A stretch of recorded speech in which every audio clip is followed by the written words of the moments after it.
Vous êtes à l'étranger, nous sommes à Kinshasa, bienvenue à tous et merci d'être avec nous sur Télé 50. À quand la ratification par la République démocratique du Congo du traité sur le commerce des armes et pourquoi la RDC n'a-t-elle pas ratifié à ce jour ce document? Ces questions auxquelles le ministre des Affaires étrangères a répondu ce jeudi devant les honorables sénateurs. Il répondait ainsi à la question d'actualité lui adressée par le sénateur Ernest Amoli. La République démocratique du Congo va ratifier ce document avant la fin de l'année 2014, a argumenté le patron de la diplomatie congolaise. Le traité sur le commerce des armes est un traité de l'Organisation des Nations Unies sur le commerce international des armements conventionnels. Il a été adopté par l'Assemblée générale des Nations Unies le 2 avril 2013. 120 pays l'ont signé jusque-là et 53 l'ont ratifié à ce jour selon le ministre des Affaires étrangères Raymond Tshibanda qui répondait devant le Sénat à la question d'actualité adressée par le sénateur Ernest Amoli. À quand sa ratification? Mais alors, pourquoi la RDC n'a-t-elle pas ratifié jusque-là le traité sur le commerce des armes? Le jour de l'adoption, nous avons voté pour ce traité. Ensuite, il y a la procédure juridique normale, réglementaire, avant l'entrée d'un traité en vigueur qui passe par la signature et la ratification. Et il y a des délais qui sont accordés. Nous avions prévu de signer ce traité en marge de la dernière Assemblée générale des Nations Unies. Et comme tout le monde l'a suivi, notre pays était sollicité dans plusieurs réunions de haut niveau et tous les plénipotentiaires étaient requis à ces réunions pour défendre le point de vue de la République démocratique du Congo sur des questions vitales pour notre pays. Avant la fin de l'année 2014, la République démocratique du Congo va ratifier le traité sur le commerce des armes, a assuré Raymond Tshibanda. Il est programmé que la signature ait lieu avant la fin de cette année. Les pleins pouvoirs seront envoyés à notre représentant permanent à New York pour qu'il signe. Et ensuite, nous nous présenterons devant l'Assemblée nationale et le Sénat pour la ratification. Depuis 2010, la RDC a tout de même mené des études sur la circulation des armes, notamment dans sa partie est. Un appel au désarmement volontaire civil a été lancé comme en mars dernier en Ituri, où plus de 700 armes et 24 000 munitions ont été récupérées. À la une de l'actualité également, à l'Assemblée nationale, la loi autorisant la ratification du traité relatif au projet hydroélectrique Grand Inga entre la République démocratique du Congo et la République sud-africaine a été votée ce jeudi à la Chambre basse du Parlement. Le vote de cette loi a été précédé par celui portant création et organisation de l'ordre des experts comptables. Sur les sites d'Inga, la République démocratique du Congo dispose d'un potentiel de 44 000 MW pouvant alimenter le marché national, régional et continental. La transformation de ces potentiels devra permettre la mise en place d'un cadre normatif. Cela est désormais chose faite avec le vote de la loi autorisant la ratification du traité relatif au projet hydroélectrique Grand Inga. La République démocratique du Congo et la République sud-africaine se sont convenus de collaborer pour ces projets dans le but d'accélérer la mise en valeur de ces sites. Sous la présidence d'Obemina Koundialan-Djoko, président de l'Assemblée nationale, les élus du peuple ont bien avant procédé au vote du projet de loi portant création et organisation de l'ordre national des experts comptables. Le vote de cette disposition de loi permet donc à la profession d'expert comptable d'être structurée et régie par un ordre, ainsi pouvoir réglementer l'exercice de cette profession. On reste à la Chambre basse du Parlement. Retenez que la commission d'évaluation des marchés d'acquisition des véhicules a procédé à l'ouverture des plis des offres reçues mercredi au Palais du Peuple. Après 15 jours, cette commission devra rendre publique ses conclusions conformément à la loi relative aux marchés publics en RDC. À l'issue de ce processus, on devra donc déterminer l'attribution définitive du marché d'acquisition d'une soixantaine de véhicules constituant le deuxième lot destiné aux agents et fonctionnaires de l'administration ainsi qu'aux membres de cabinet de l'Assemblée nationale. Et dans le but de respecter la loi en la matière, l'avis d'offre a été lancé et les candidats ayant déposé leur dossier devront donc être fixés dans 15 jours. Aujourd'hui, conformément à la loi, ils sont venus, on ouvre, on découvre ce qu'il y a dans chaque offre. On remplit le formulaire conformément à la loi et il y a une commission qui va évaluer pour, en définitive, attribuer le marché à celui qui sera le plus compétitif. Cette acquisition est basée sur la ligne de crédit de l'Assemblée nationale et constitue Un important investissement devant garantir davantage des conditions de travail optimales au personnel pour un meilleur rendement.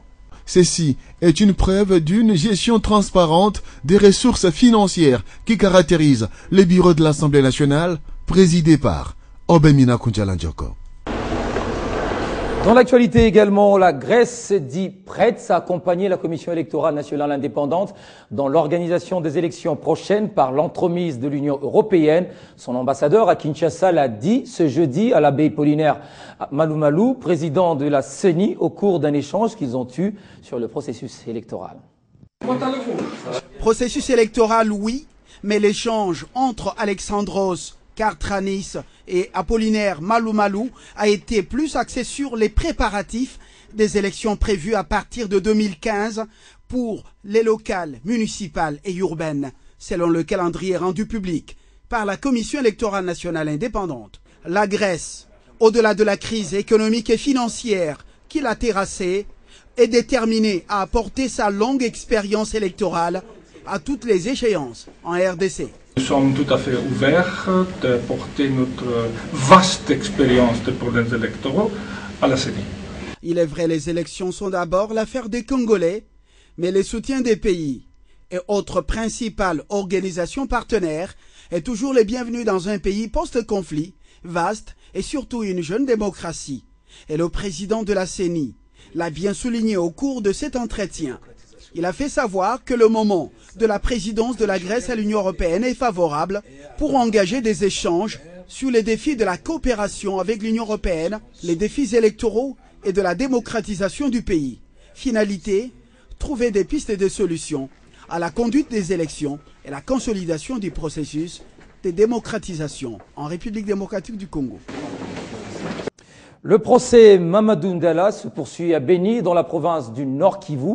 Après 6 jours d'audience, la Cour militaire opérationnelle du Nord Kivu, siégeant en chambre foraine, a effectué une descente ce jeudi au lieu du crime, à Ngadi, où le colonel avait été tué. L'audience de ce mercredi dernier a été consacrée à l'audition de témoins et prévenus. Précision de notre correspondant sur place.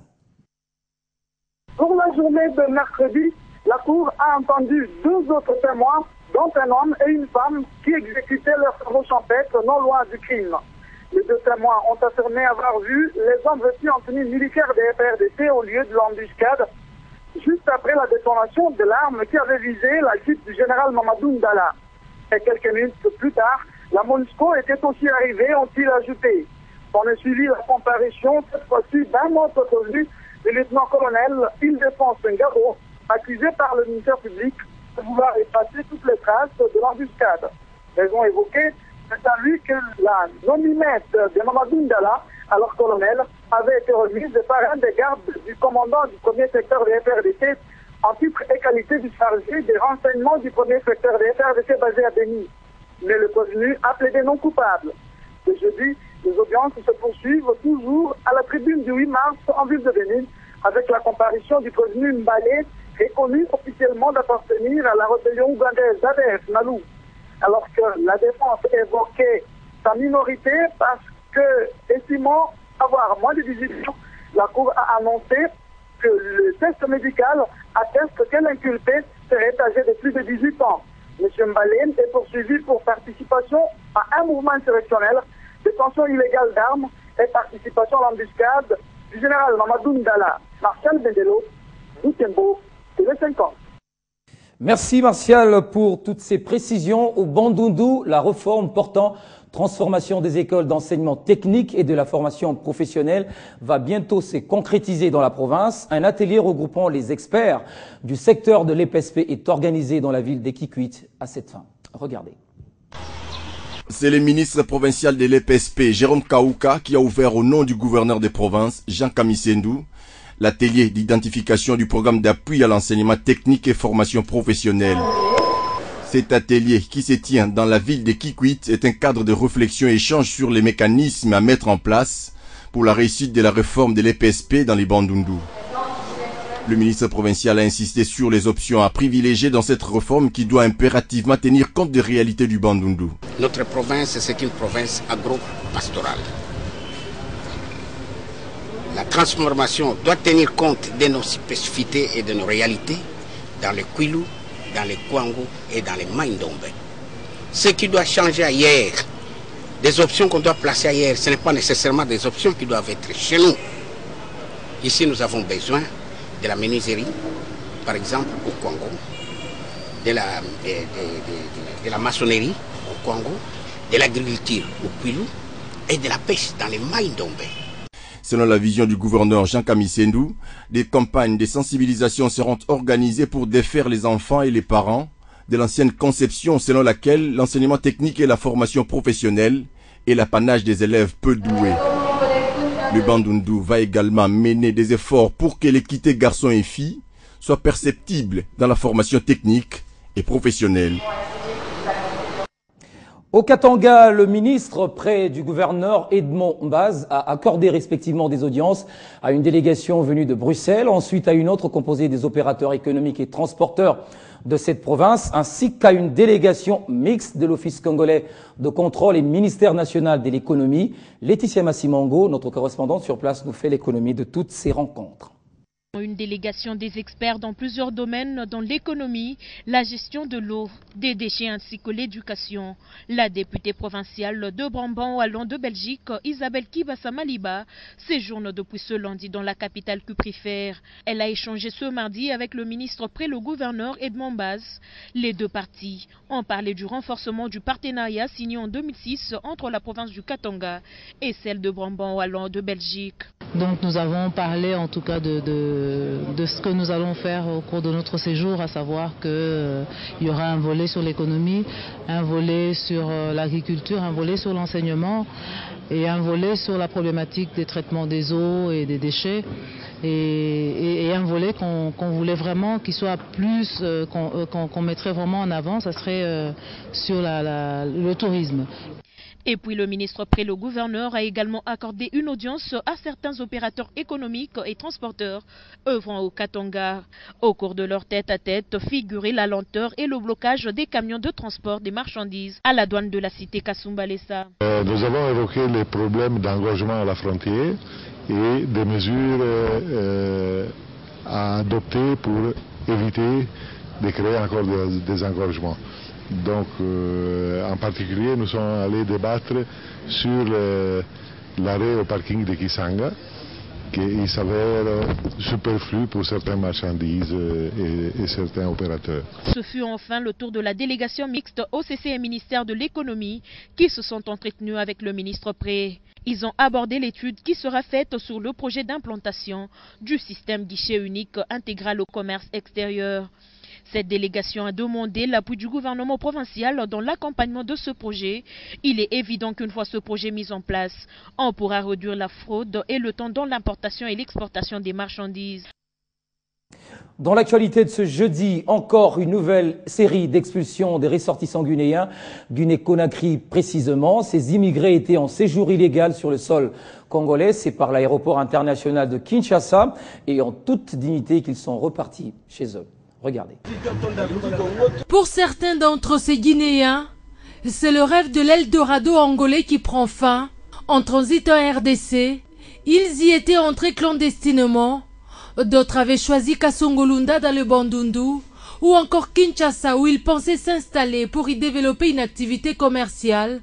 Seulement, ils n'ont pas rempli les conditions d'un séjour en terre congolaise. Ils doivent donc retourner chez eux à Conakry. Et c'est encore une file interminable à l'aéroport d'Endjili, tant ils sont nombreux. Mais pour la Direction générale des migrations, il n'est pas question de lésiner avec les moyens. Les normes internationales en matière d'expulsion doivent être respectées. C'est donc muni des titres de voyage qu'ils s'avancent vers l'avion qui va les rapatrier. Le message est clair. La RDC tient à accueillir tous ceux qui espèrent trouver un mieux-être sur son territoire, mais dans la stricte observance de loi en matière d'immigration. Il ne serait pas donc étonnant qu'après ces Guinéens, que d'autres expulsions puissent suivre. C'est déjà la 3e vague depuis le début de cette année. Un saut à l'extérieur du pays, direction les États-Unis d'Amérique, où l'on assiste à la rénovation de l'ambassade de la RDC à Washington. Longtemps abandonnée, la résidence diplomatique congolaise va revêtir, dans un peu de temps, sa plus belle robe. Décision du gouvernement congolais qui a dépêché sur place une délégation que conduit le ministre délégué aux Finances. C'est cette bâtisse qui abrite l'ambassade de la République démocratique du Congo.